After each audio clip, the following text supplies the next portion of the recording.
প্রশ্ন, কার উপর কোরবানি ওয়াজিব?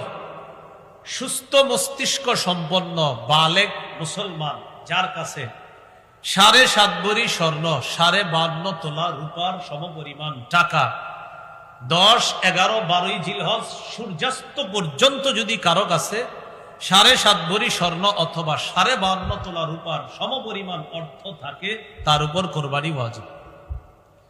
সুস্থ মস্তিষ্ক সম্পন্ন বালেগ যার কাছে 10 জিলহজ, 11 জিলহজ, 12 জিলহজ সূর্যাস্তের আগ পর্যন্ত